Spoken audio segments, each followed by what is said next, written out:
వేదిక మీద ఉన్నటువంటి పెద్దలు, ఇవాళ బీసీలు, ఎస్సీలు, ఎస్టీలు ఎవరికి వారుగా ఉన్నటువంటి వీళ్ళంతా ఒకే వేదిక మీదకి వచ్చి 10% ఉన్నటువంటి ఓసీలని కింది దింపి మన రాజ్యాధికారం సంపాదించాలి ఒక ఆలోచనతో వాళ్ళకి జేఏసీ రూపంలో ముందుకొస్తా ఉన్నాం. దాంట్లో ముందడుగు వేసినటువంటి విషాద అన్నకి ప్రత్యేకంగా కృతజ్ఞతలు తెలుపుతా ఉన్నాం. ఎందుకంటే ఇవాళ ఈ ఉద్యమం స్టార్ట్ కావడానికి మనకు ప్రధానమైనటువంటి సబ్జెక్ట్ ఏంటంటే ఈడబ్ల్యూఎస్ రిజర్వేషన్. ఆ ఈడబ్ల్యూఎస్ రిజర్వేషన్ వచ్చిన తర్వాతనే మనకి వాళ్ళ ఐకమత్యం అనేది స్టార్ట్ అయింది. ఇది వాస్తవం కాదో చూడండి. ఎందుకంటే గత 2-3 నెలలుగా ఒక 8 నెలల నుంచి చాలా మీటింగ్లు జరుగుతూ ఉన్నాయి. అంటే వాళ్ళ ఒక విధంగా ఈడబ్ల్యూఎస్ రిజర్వేషన్ మన బీసీలని, ఎస్సీలని, ఎస్టీలని ఐక్యపరచడానికి, మనలో ఒక చైతన్యం కలిగించడానికి అది మనకు బాగా ఉపయోగపడుతుంది. ఇదే అదునుగా ఉపయోగించుకొని బీసీలంతా ఐక్యంగా మారాలా, ఓటు బ్యాంకుగా ఉపయోగపడుతున్న మనకే ఓట్లు వేసుకున్నప్పుడు మాత్రమే సాధ్యమవుతుంది. బండెనక బండి గట్టి 16 బండ్లు గట్టి ఏ బండ్లపోతో కొడుకో రెడ్డో నా కొడుకో రెడ్డి జన్నారెడ్డి ప్రతాపరెడ్డి అని మనకు బండి ఆగిరి పాట రాసిండు. ఇవాళ అదే రెడ్లు ఇవాళ పరిపాలన చేస్తూ ఉన్నారు, అదే రెడ్లు వ్యాపారం చేస్తూ ఉన్నారు, అదే రెడ్లు స్కూళ్ళు పెడతా ఉన్నారు. పేర్లు మారినాయి. ఒకరోజు భూస్వామి అన్నం, ఆ భూస్వామి రాజకీయ రంగు పూసుకొని మన ముందు వాళ్ళ పెత్తందారై మన మీద చేస్తూ ఉన్నాడు. నిన్న మనకు గ్రూప్ 1 సంబంధించినటువంటి జిఆర్ఎల్ వచ్చింది. ఆ జిఆర్ఎల్లో గ్రూప్ 1 అంటే మనం ఎస్ఏ రూపంలో రాస్తాం. అదే గ్రూప్ 2 కానీ గ్రూప్ 3 కానీ మిగతా ఎగ్జామ్లన్నీ ఆబ్జెక్టివ్ రూపంలో ఉంటాయి. ఇదే మనకు థియరీ రూపంలో ఉంటుంది. ఎవడు ఏం రాశాడు ఏమో అర్థం కాదు. దాంట్లో అడ్డం పెట్టుకొని ఇవాళ ఓసీలు మొత్తం కంప్లీట్ ఓసీలుగా, గ్రూప్ 1 ఉద్యోగాలు కంప్లీట్ ఓసీలుగా మార్చడానికి మొత్తం పథకరచన చేశారు. 44% మంది అండి, ఒక్కరుగా ఇద్దరు కాదండి, 44% ఉద్యోగాలు మొత్తం కొల్లగొట్టడానికి మొత్తం వాళ్ళు ప్రణాళిక సిద్ధం చేసుకున్నారు. ఇక్కడ మన వేదిక మీద ఉన్నాం కాబట్టి ఈ వేదిక నుంచి విచారణకు రిక్వెస్ట్ చేసి ఏంటంటే ఫస్ట్ మీరు గ్రూప్ 1ని ప్రశ్నించండి.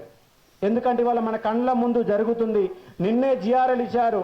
టాప్ 6 కనుక చూసుకుంటే 525 పైన టాప్ కనుక 6 చూస్తే దాంట్లో 4 ఓసీలే ఉన్నారు. టాప్ 10లో 7 ఓసీలే, 3 మాత్రమే బీసీలు.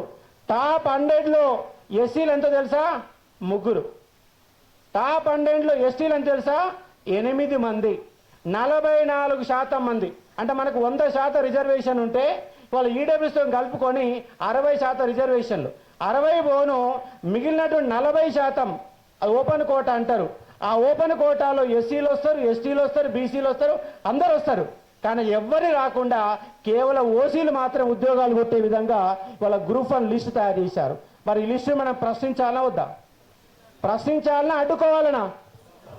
ఇక్కడ ఈ కింద కూర్చున్న వాళ్ళల్లో ఇంగ్లీష్ మీడియం చదివిన వాళ్ళు చేతులు ఎత్తండి. కనీసంగా 2-3% కూడా లేవు మనం ఇంగ్లీష్ మీడియం వాళ్ళు. కానీ ఇవాళ 563 ఉద్యోగాలు ఉంటే 500 ఉద్యోగాలు ఇంగ్లీష్ మీడియం వాళ్ళే తీసుకుంటున్నారు.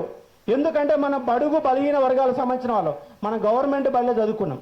మరి గవర్నమెంట్ బడిలో ఇంగ్లీష్ ఉందా? లేదు, తెలుగులోనే చదువుకున్నాం. ఇవాళ 2015 వరకు తెలుగు మీడియంలో చదువుకున్నటువంటి వాళ్ళకి గ్రూప్ 1లో ఉద్యోగం వచ్చే అవకాశం లేదు. తెలుగు మీడియంలో రాస్తే ఉద్యోగాలు ఇస్తలేరు, ఇంగ్లీష్ మీడియం రాస్తేనే ఉద్యోగాలు ఇస్తున్నారు, ఓసీలకే ఇస్తున్నారు. కాబట్టి అక్రమం జరిగింది గ్రూప్ 1లో. కాబట్టి గ్రూప్ 1 పైన ఈ వేదిక మీద తీర్మానం చేయాలి. ఇదే కరెంట్ ఇష్యూ. ఉద్యమాల తర్వాత చేద్దాం. ఫస్ట్ ఇవాళ మొత్తం 563 ఉద్యోగాలలో రేపు వీళ్ళందరూ రోడ్ల మీదకి వస్తే తెలంగాణ రాష్ట్రాన్ని మొత్తం శాసిస్తారు. ఎందుకంటే ఇలా గ్రూప్ 1 అధికారి రేపు ఐఏఎస్ ఆఫీసర్ అవుతాడు, ఒక డిఎస్పీ రేపు ఐపీఎస్ అవుతాడు. ఇవాళ 33 జిల్లాలు ఉంటే 33 జిల్లాలలో కనీసం 30 జిల్లాలకు గ్రూప్ 1 ఆఫీసర్ల కలెక్టర్లుగా ఎస్పీలుగా పనిచేస్తున్నారు. ఇవాళ గ్రూప్ 1లో అన్యాయం జరుగుతుంది. కాబట్టి ఈ వేదిక మీద ఖచ్చితంగా మీరు తీర్మానం చేయాలా, దీన్ని అడ్డుకొని తీరాలా. లేకపోతే రేపు భవిష్యత్తులో గ్రూప్ 1లో ఒక్కళ్ళు కూడా తెలుగు మీడియం వాళ్ళు రారు, మన బడుగు బలహీన వర్గాలకు వచ్చే అవకాశం ఉందంటే లేదు.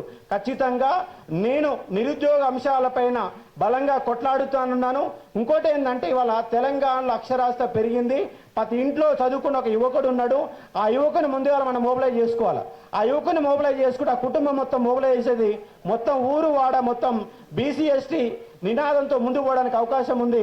కాబట్టి మనం ఇలాంటి సభలు సమావేశాలు ఎన్నో పెట్టుకొని రేపు 1,00,000 కిలోమీటర్ల అన్న చేస్తున్న యాత్రకి మేమందరం మద్దతుగా నిలబడతాం. ఆ యాత్రలో పాల్గొంటాం. ఇవాళ విశారద అన్న ఇక్కడ వరకు ఇంత మందిని తీసుకురావడం గల కారణం ఏంటంటే ఆయనలో ఉన్న power voice of the power, only for voice of the power.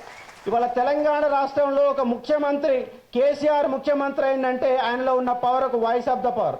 Revanth Reddy ముఖ్యమంత్రి ఏమీ తెలియదు. రేవంత్ రెడ్డికి ఏది తెలిసినా 10%, కానీ డబ్బులు ఎట్లా సంపాదించాలో తెలుసు, ఎవరిని ఎక్కడ పెట్టాలో తెలుసు.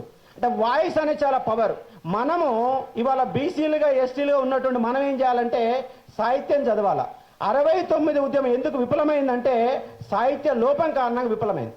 ఇవాళ బీసీ ఎస్సీలు ఇంకా ఐక్యంగా ఎందుకు రాలేకపోతారంటే సాహిత్య లోపం కనబడుతుంది మనకు. కాబట్టి ఆ సాహిత్య రచన మొదలు పెట్టాలా. దాంట్లో మనకు చిరంజీవులు సార్ ముందుగాల 2 పుస్తకాలు తీసుకొచ్చారు. అలాంటి పుస్తకాలు రావాలా, మేధావులు మాట్లాడాలా, ఇలాంటి ఎన్నో రౌండ్ టేబుల్ సమావేశాలు పెట్టాలి. నీ జాతి ఏంది, నీ కులం ఏంది, నీ యొక్క పరిస్థితి ఏంది, నీ రాజ్యాధికారం ఏంది, నువ్వు ఎంతవరకు నీ పాత్ర పోషిస్తున్నావు ఒక చైతన్యాన్ని కల్పిస్తే అది ఊరు వాడ ఏకమై రాష్ట్రాన్ని సాధిస్తుంది. 10% ఉన్నటువంటి వాళ్ళు ఇవాళ రాజ్యాధికారం మొత్తం గుప్పెట్లో పెట్టుకుంటే 90% మనం ఎక్కడ పోవాలా.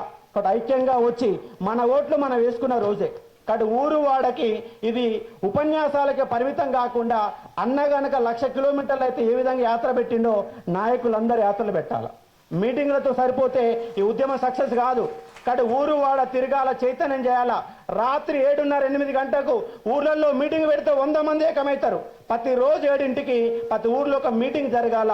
ఆ మీటింగ్ జరిగినప్పుడు మాత్రమే ఈ ఉద్యమానికి బలం చేకూరుస్తుంది తప్ప మామూలుగా రాదు. ఇంకో దరిద్రమైన అంశం ఏంటంటే మనం ఎస్సీలుగా కొట్లాడుకుంటున్నాం, బీసీలుగా కొట్లాడుకుంటున్నాం, ఎవరు కుంపటాలే అంటున్నాం. మన మధ్య ఎన్ని వైరుధ్యాలున్నా, ఎన్ని తేడాలున్నా ఐక్యమత్యం కోసం పనిచేయాలి. నీకు వాళ్ళు పడకపోయినా, వాళ్ళు నీకు పడకపోయినా ఓపిక పట్టాల.